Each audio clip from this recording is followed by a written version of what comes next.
Hello student, our today's topic is significant figure from class 11th chapter number 1 according to RBSC and chapter number 2 according to NCERT। ठीक है, तो आज का जो अपना topic है वो है significant figure.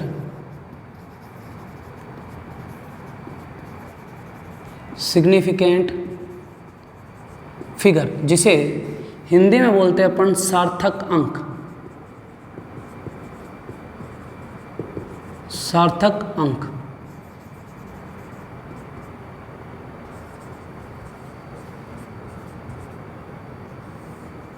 Okay.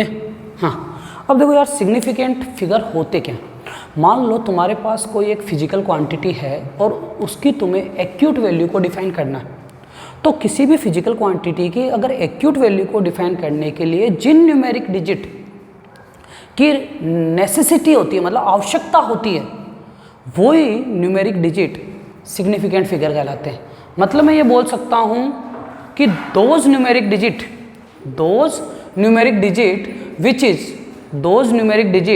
which is required to, which is represent the acute value of physical quantity is known as significant figure। तो यहाँ पर अपन बोल सकते हैं कि those numeric digit which is used to represent the acute value of any physical quantity,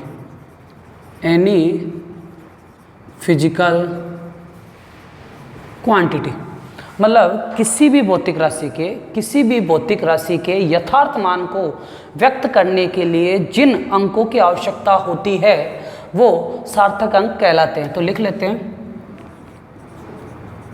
किसी भौतिक राशि के यथार्थ मान को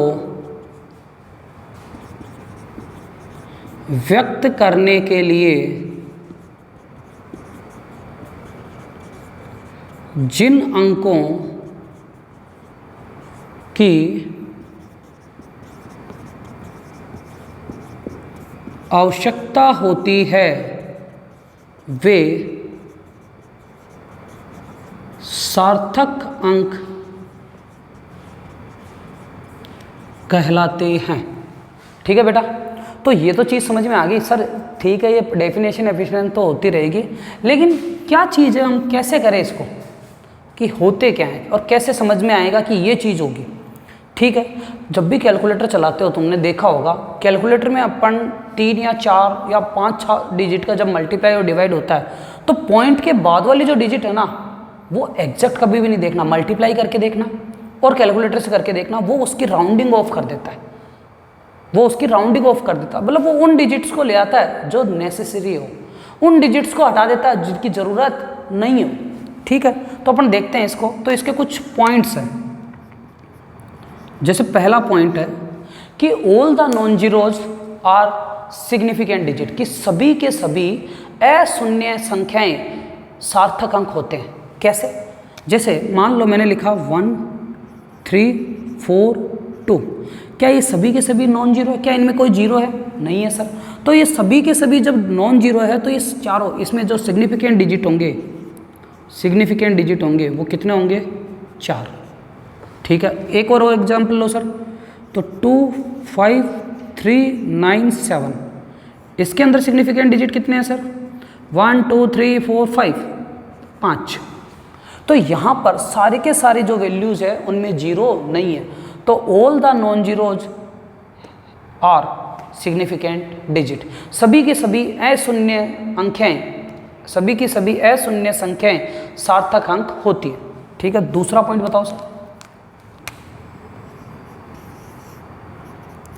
अगर कोई डिजिट है, समझना, और 1 से ज़्यादा है और 2 जो जीरोज आ रहे हैं वो 2 नॉन जीरो के बीच में आ रहे हैं, 2 नॉन जीरो डिजिट के बीच में आ रहे हैं, तो वो भी क्या होंगे? वो जीरोज भी सिग्निफिकेंट डिजिट होंगे, जैसे 1.0032। अब देखो इधर पॉइंट से इधर भी नॉन जीरो और ये दो जीरोज और इधर भी नॉन जीरो, तो ये जो दो जीरोज है ये सिग्निफिकेंट डिजिट में काउंट होंगे। तो यहाँ पर जो सिग्निफिकेंट डिजिट होंगे वो कितने होंगे? 5। अभी अगर यही चीज़ मैं बोलूँ 1.230005, अभी भी जो 3 जीरोज है वो दो नॉन जीरोज के बीच में, ये नॉन जीरोज मतलब अशून्य संख्या और इनके बीच में 3 जीरो, तो ये भी सिग्निफिकेंट डिजिट काउंट होंगे। तो टोटल 1 2 3 4 5 6 7, तो यहाँ पर सिग्निफिकेंट डिजिट कितने हो गए? 7। क्लियर है? ये रूल है और ये तुम्हारी बुक में मिल जाएंगे तुम्हें, मैं केवल तुम्हें समझा रहा हूँ, ठीक है। तीसरा देखते हैं बेटा। देखो तीसरा रूल क्या बोलता है? तीसरा रूल बोलता है कि if the number is less than 1, the zeros on the right of the decimal point but the left of the first non-zero digit are not significant। कि भाई अगर कोई जीरो वैल्यू है वो 1 से कम है और पॉइंट दशमलव के, जिसे दशमलव बोल सकते हैं, डेसिमल के राइट साइड और लेफ्ट साइड जीरोज है और इधर अगर नॉन जीरोज है। अब देखना समझना, डेसिमल के इधर जीरो और जीरो के बाद में अगर एक नॉन जीरो आता है तो ये जो तीनों के तीनों, मैं वापस बता रहा हूँ, ये जो तीनों के तीनों जो जीरोज है ये सिग्निफिकेंट डिजिट नहीं होंगे। तो इसके अंदर जो सिग्निफिकेंट डिजिट होंगे वो केवल कितना होगा? 1। चलो एक और वैल्यू देखो 0.003001। अब यहाँ पर इस दशमलव के, इस डेसिमल के ये जो 3 जीरो है ये तो क्या हो गए? सिग्निफिकेंट नहीं होंगे। लेकिन अगर ये 2 जीरो है, क्योंकि ये 2 नॉन जीरो के बीच में आ रहे हैं, तो इसमें सिग्निफिकेंट डिजिट कितने हो जाएंगे बेटा?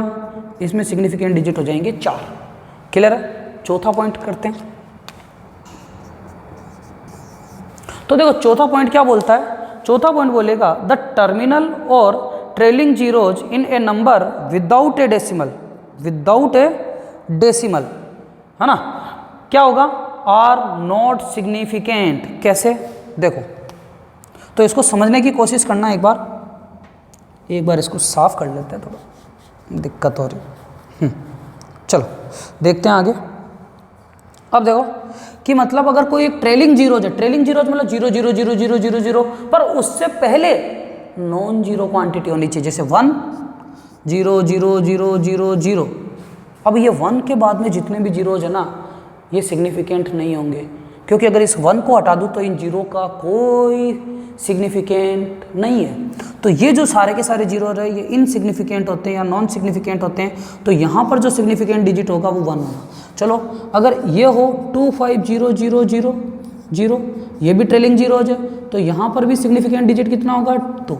लेकिन अगर आगे सुनना, अगर यही मैं बोलूँ 25001, अब ये जो 2 जीरोज है ये नॉन जीरो के बीच में आ गए वापस, तो यहाँ पर सिग्निफिकेंट डिजिट कितना हो जाएगा बेटा? 5। क्लियर है नहीं है? ठीक है, अगला देखते हैं।